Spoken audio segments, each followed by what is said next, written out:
దేవునికి స్తోత్రం. మన రక్షకుడైన యేసుక్రీస్తు పరిశుద్ధ నామంలో మా హృదయపూర్వకమైన ఎల్రోయి వందనములు. మీరు చేయు పనిలోను ప్రయత్నములోను దేవుడు మహాకృపను అనుగ్రహించి ఈ దినమంతా దేవుడు తోడుగా ఉండి కాపాడును గాక. ఈరోజు దేవుని వాగ్దానం 2వ కొరింథీయులకు రాసిన పత్రిక 8వ అధ్యాయం 2వ వచనం. వారు బహుశ్రమ వలన పరీక్షింపబడగా అత్యధికంగా సంతోషించిరి. ప్రియమైన దేవుని బిడ్డలారా, మాసిదోనియా సంఘస్థుల కొరకు పౌలు చెప్తున్నటువంటి మాట. వాళ్ళంతా ఎన్నో శ్రమలు పడ్డారు. ఈరోజు నీ జీవితంలో కూడా శ్రమలు కలుగుతూ ఉన్నాయి. ఈ శ్రమలన్నీ కలగటానికి కారణం ఏంటో తెలుసా?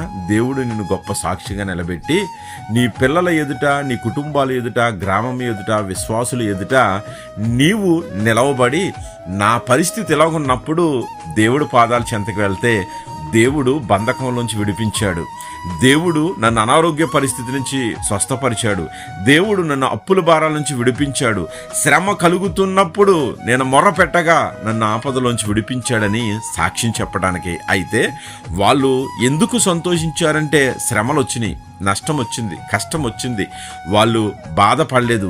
అత్యధికంగా సంతోషిస్తూ వాళ్ళు నిరుపేదలంట.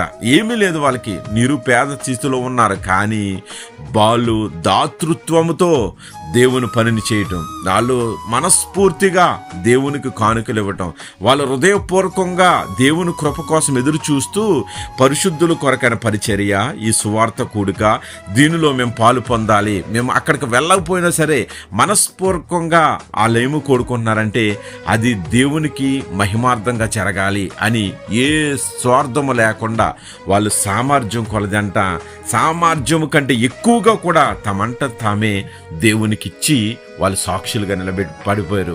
ఈరోజు మన జీవితం కూడా దేవునికి ఇవ్వటంలో ఎన్ని కొదువులున్నా సంతోషము తెచ్చినట్లయితే దేవుడు బహుగా దీవించి ఆశీర్వదిస్తాడు.